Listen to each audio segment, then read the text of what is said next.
학점은행제를 통해 공부하려면 학습자 등록 신청, 학점 인정 신청, 학위 신청 등의 과정을 알아둘 필요가 있습니다. 이번 영상에서는 이 내용들에 대해 정리해 보겠습니다. 지난 두 번의 영상에서 학점은행제에 대한 개괄적인 소개와 교육기관 선택 방법에 대해 안내해 드렸습니다. 계속해서 학점은행제에 관한 영상을 받아보실 분은 구독해 주시면 감사하겠습니다. 또한 영상 내용에 대해 궁금하신 점 있다면 댓글로 남겨주시기 바랍니다. 학점은행제에서는 학습자 등록 신청, 학점 인정 신청, 학위 신청의 과정을 마치고 학위 수요 요건을 충족시킨 사람에게 학위를 수여하고 있습니다. 따라서 각 과정별로 정해진 시기에 정확하게 절차를 진행할 필요가 있습니다. 먼저 학습자 등록 신청에 대해 알아보겠습니다. 앞에 영상에서 알려드린 바와 같이 학점은행제를 시작하기 위해 굳이 먼저 학습자 등록을 할 필요는 없습니다. 교육기관에서 먼저 수강을 하시면서 천천히 하셔도 됩니다. 다만 학습자 등록 신청은 시기가 정해져 있기 때문에 급하게 학위가 필요하신 분들이나 학점 인정을 받아야 하는 경우는 꼭 알아두시는 것이 좋겠습니다. 학습자 등록 신청은 1년에 딱 4번, 그러니까 1월, 4월, 7월, 10월에 진행됩니다. 물론 학점은행제 학습을 하기 위해 한 번만 진행하면 되는 과정입니다. 신청하실 때 학위 과정과 세부 전공을 선택하게 되어 있습니다. 학습 목적에 따라 적절한 전공을 선택하는 것이 필요합니다. 그리고 각 교육원에서 학습 과정을 모두 이수하고 학점 취득이 완료되면 취득한 학점을 등록하는 과정이 필요합니다. 각 교육원에서 성적 처리 기간이 모두 끝나고 학위 취득 과정이 마무리되면 취득한 학점을 국가평생교육진흥원에 등록하는 과정인 것입니다. 이를 학점 인정 신청이라고 합니다.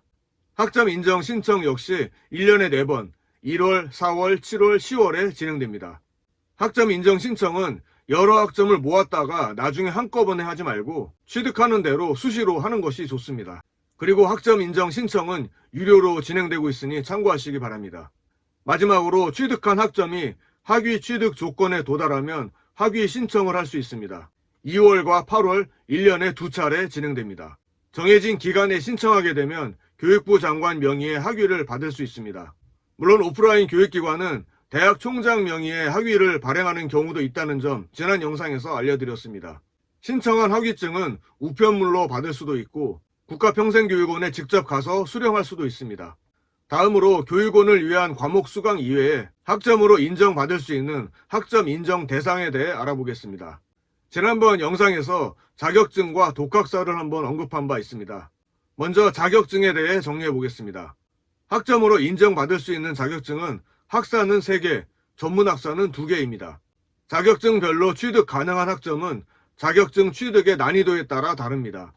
예를 들면 공인회계사 같은 자격증은 45학점을 인정해주고 ERP 정보관리사 1급 같은 경우는 6학점을 인정해줍니다.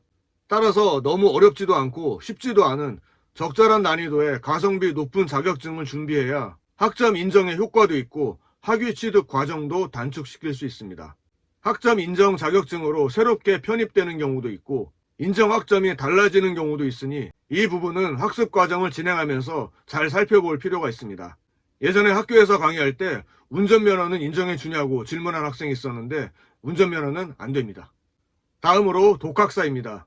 정확한 명칭은 독학학위제인데요. 그냥 편하게 독학사라고 하겠습니다. 독학사 과정으로 취득할 수 있는 학위는 여러 가지가 있습니다. 이건 사실 학점은행제 학습자에게는 중요한 건 아니죠. 아무튼 독학사 과정을 통해 취득한 학점을 학점은행제에서 학점으로 인정해 준다는 것입니다. 독학사 과정은 교양과정, 전공기초과정, 전공심화과정, 학위취득 종합시험 등 4가지 과정 유형이 있습니다. 이 중에서 1과정은 과목당 4학점, 2, 3, 4 과정은 과목당 5학점을 인정해 줍니다. 학점은행제 수강생들은 이 중에서 몇 과목을 선택해서 응시한 뒤 학점을 취득하게 되면 국가평생교육원에 학점 인정 신청을 할 수 있는 것입니다. 가급적이면 학점은행제에서 선택한 전공과 유사한 내용의 과목을 이수하거나 좀 더 공부하기 편하고 쉬운 과목으로 이수하는 것이 좀 더 효율적으로 공부하는 방법일 것입니다. 여러분 혹시 대학에 다니다가 중퇴했거나 졸업한 경우가 있다면 전에 다니던 학교에서 취득한 학점도 인정받을 수 있습니다. 먼저 전문대학의 경우 중퇴했거나 졸업한 경우 2년제는 80학점, 3년제는 120학점까지 인정받을 수 있습니다. 그리고 4년제 대학의 경우 최대 140학점까지 인정이 가능하지만 학교에서 졸업한 경우는 인정해주지 않습니다. 그리고 일반 대학의 시간제 등록으로 이수한 학점이나 국가무형문화재도 학점으로 인정해주는데 이 부분은 영상을 보실 분들과 크게 관련이 없을 것 같아 생략하겠습니다. 영상을 보시는 분들 중에는 고등학교를 졸업하고 나서 그러니까 고졸 학력으로 이제 막 학사 학위에 도전하려는 분들도 계시겠지만 기존에 이미 학사 학위가 있는데 학위를 추가적으로 취득하려는 분들도 있을 것입니다. 이러한 경우를 학점은행제에서는 타전공이라는 표현을 씁니다. 일반적으로 쓰는 표현이 아니라 좀 생소하실 겁니다.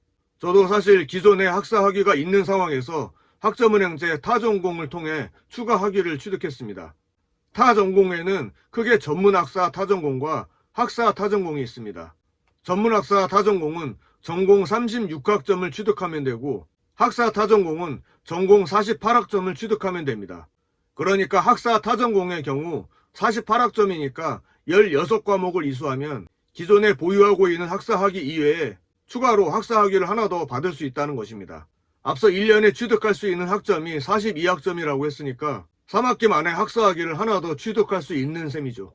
또 경우에 따라서 개강 일정을 잘 맞추시면 학위 취득 기간을 좀 더 단축시킬 수 있습니다. 마무리하겠습니다. 이번 영상에서는 학점은행제를 통해 공부하기 위해 학습자 등록 신청, 학점 인정 신청, 학위 신청 등 전반적인 이용 과정에 대해 정리해 보았습니다. 여러분의 학습에 도움이 되셨다면 좋아요 눌러주시고 앞으로도 계속 학점은행제 학습에 대해 정보를 받아보실 분은 구독해 주시면 감사하겠습니다.